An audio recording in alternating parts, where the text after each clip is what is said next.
Alright folks, here we go. Deck is finally finished.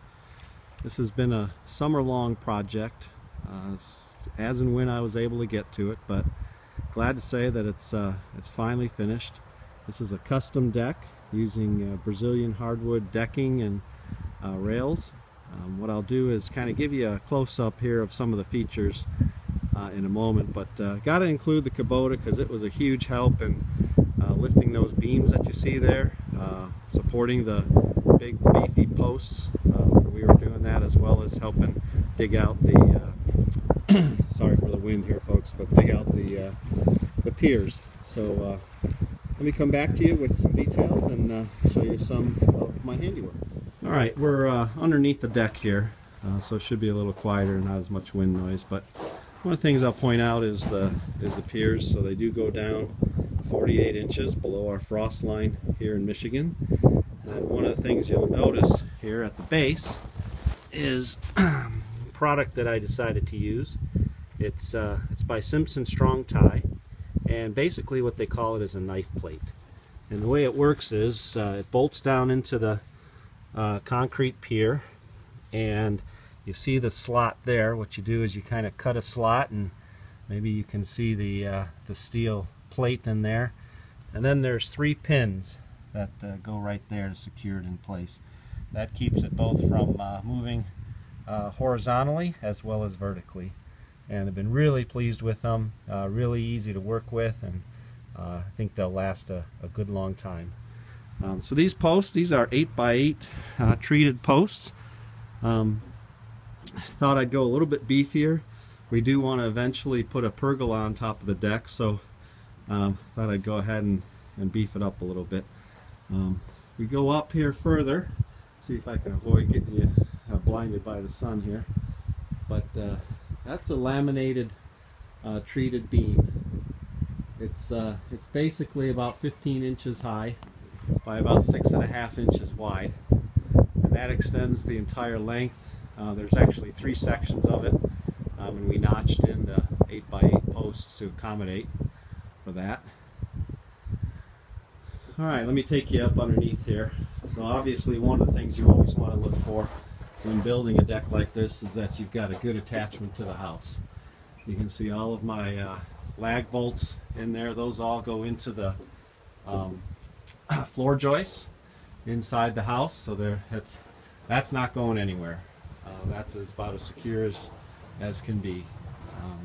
Then of course joist hangers with all of the nails in there, so that when the inspector comes by we won't have any problems. Alright, the other thing I want to point out, you see that white tape in there? That's actually a flashing product called Flash, but I know there's other brands. And basically what that does is it helps to protect that treated wood. And yes, although it is treated, it only penetrates so far, and when you're driving screws down into there, it basically creates a seal around that screw, so you don't have any water problems getting into the core of that wood. Now I went ahead and did a picture frame approach. I'll show you that up on top, but that's basically why I've got this blocking in at different sections underneath here to support that picture framing. The other thing that you'll notice, if I come out here to the edge, is some blocking that I ended up using. Oh, there we go, there's an example for my posts. And I've got a little bit of different of a post installation method there that I'll show you. You're not going to be able to see that one up there, it's too dark. But yeah, so basically that's my underside of the deck. Got nice strong ties going all the way across to give it more support. Oh, in case somebody's wondering, those are 2x12 floor joists going out there, sitting on top of the beam, secured with, let's see if we can get you a good picture of that with the shadows here. There you go, secured by hurricane ties on every one. So again, this deck is not going anywhere. Yeah, here's my, was supposed to be my chair, but I guess my daughter's using it more than I am.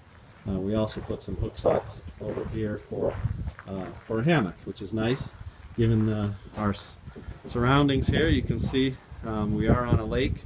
This deck really brings the the outside into the house and extends our living space quite nicely. So let me take you up on top and show you the rest. All right, folks, here we are up on top. Just give you a little sense of our view here. Again, a little windy, so apologize for any wind noise. But yeah, beautiful surroundings here. The deck really complements the surroundings. So here's what I meant about the picture framing. Basically, I did a two-board frame that extends all the way around the perimeter of the deck. As you can see there, brought it around the fireplace. And then what I did is went ahead and did a couple of sectioning off here. So I actually have 3 sections up here. Each one's about 10 feet. And that really helps save on the linear footage as well. So I mentioned Brazilian hardwood. The deck boards are all Masaranduba. Some people call it Brazilian redwood. It's great to work with, although it is hard. Every screw hole is pre-drilled. When you're cutting this stuff, you have to make sure you've got a really sharp carbide tipped blade. But I'll tell you, it's great. It's great stuff, and it'll last really a lifetime. They say this stuff will go 70 to 100 years. Now, what about the deck rails here? The rails are a little bit different. They're also Brazilian hardwood, but the 4x4 posts and the 2x4 bottom and top section there, that's what's called Kumura. Some people call it Brazilian teak. It again is very hard, requires all pre-drilling to be done. And then what I simply did on the very top here is I went with just a standard deck board like I used everywhere else on the deck. So a little bit about my post anchoring system that I mentioned. If I come down here, see if we can get a close-up. This is a neat system. It actually has a steel post that goes up inside of that wood, and then there's 4 lag screws underneath it, keeps it off the ground, so moisture isn't a problem. And then there's 8 lag screws around the base of it down into that blocking that I showed you underneath. Other components of my deck railing system, you see some hangers there on the bottom, and then these are just simply 3/4 inch aluminum balusters. Works really nice. It was, tedious putting it all together, but in the end, really like the look of it. On the top of most of these posts that are extending up, I've got a solar powered post lamp. You can see the little solar cell up on top. Those come on automatically at night with a little sensor, and we're really happy with them, with the light that it puts out. So there you have it, folks. There's the deck. Already got some patio furniture up here, and got the grill and little chimenea. But really happy with it, and if you have any questions, let me know. I'll try and answer them. Thanks.